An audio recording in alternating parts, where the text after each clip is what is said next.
Hi and welcome back to my channel. Today I'm starting part 1 of my Australiana junk journal. Now if you're new here, I would love it if you'd subscribe to my channel, press that bell button for notifications, give me a thumbs up and a like. I appreciate all your love and your comments, and yeah, let's get started on this. I actually found two of these junior encyclopedias from the op shop, so I picked them both up. They're from 1956 and they're amazing books. So what I've done here, I've just starting to gut the book, and I decided to use the covers as the covers of my journal because of the beautiful embossing on it, but I will use pages from the book as well. So yeah, I'm just cutting off the spine here because it was quite worn, and I'm going to put a thicker spine in there.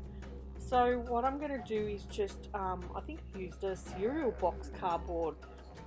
Yeah, you can see it here. And I doubled it up so it was a double thickness.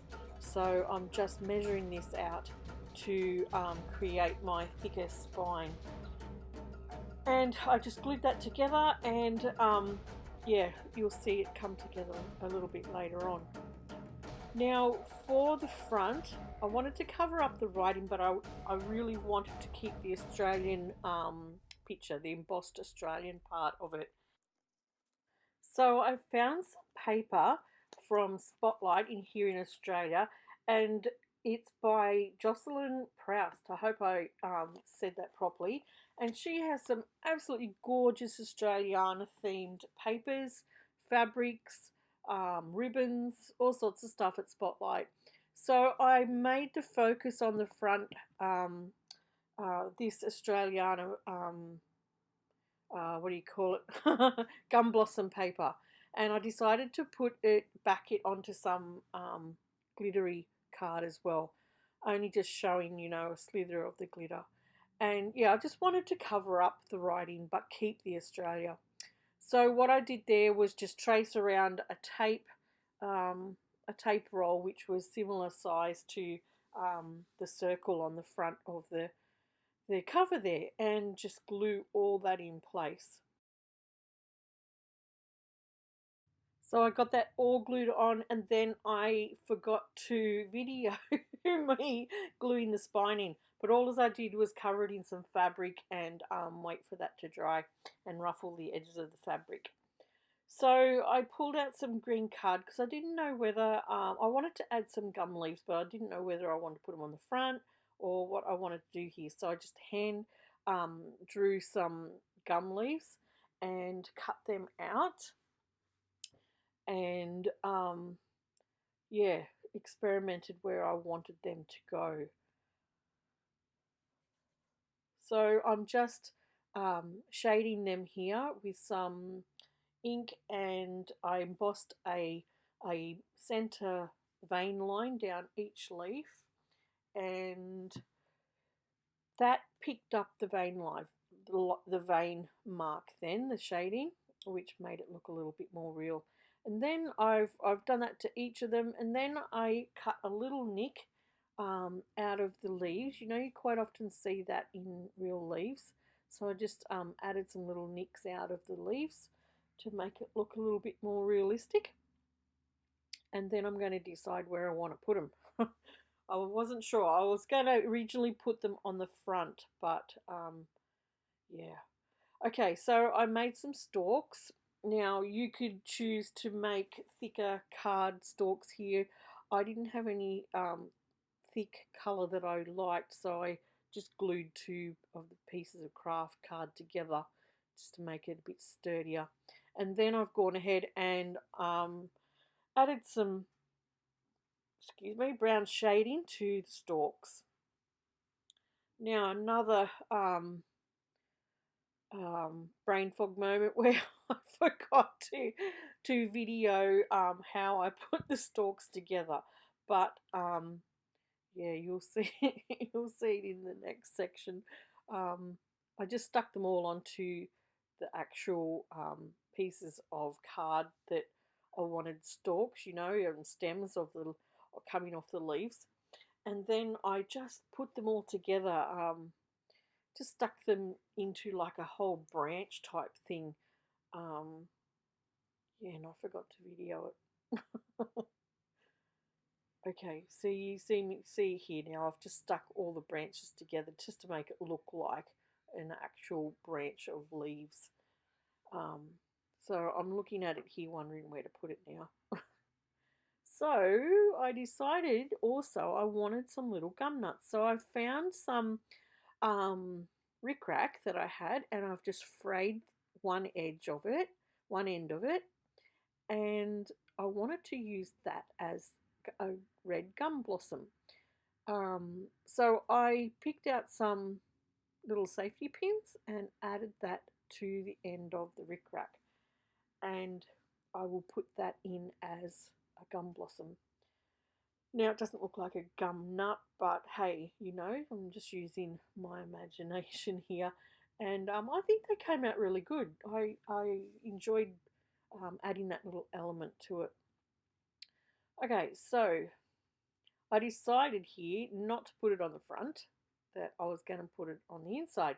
So I found 2 pages out of the encyclopedia that would look nice as the inside cover, and they're old maps of Australia, and I'm just cutting them down, and I'm going to distress them and stick them on the inside cover. Yeah, so those Australiana papers by Jocelyn Proust, I'm going to use them throughout the journal in the different signatures. I just think they're absolutely gorgeous, and I've been so keen to use them and do something with them.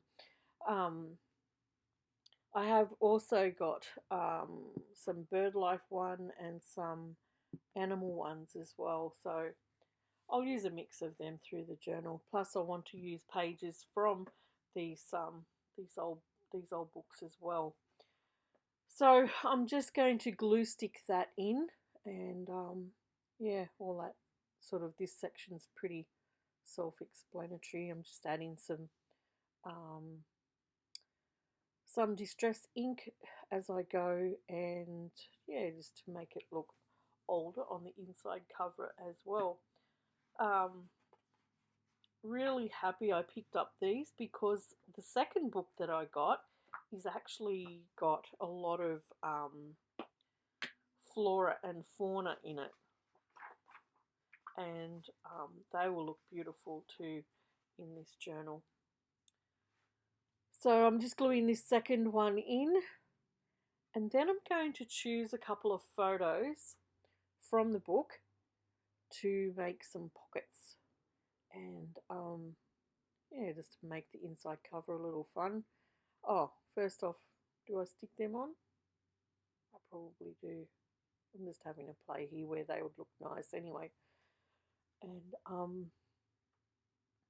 yeah, okay. So here I go looking for some pictures to put in as pockets. And I'm just cutting the fabric, what do you call it? The signature, the sewn in signature. That's a good way of getting your pages out, because you don't tear especially if you want a double page, you don't tear the paper then. Just I just used a little craft knife to flick up the fabric where it was sewn into the signature, and take those pages out. So I decided to use the guy with the long horn and skull, and then a scenery picture as 2 of my pockets, one for the front and one for the back. And I'm just going to glue them on, distress them, and then I'm going to tear the top and put them in. Now you'll see me glue the whole pocket in. I eventually pulled up one side of the pocket, so they ended up being a tuck, not just a complete pocket, because what I wanted to put in was a little bit fatter in the end, and plus I ended up gluing the gum trees over some of the pocket, which closed the pocket off a little. So yeah, but anyway, it all worked out in the end. So you just watching me here glue those scenery photos on to some craft card and distressing them and tearing the top. So I hope you're all well and happy, and let me know in the comments what you think so far of my Australiana journal cover.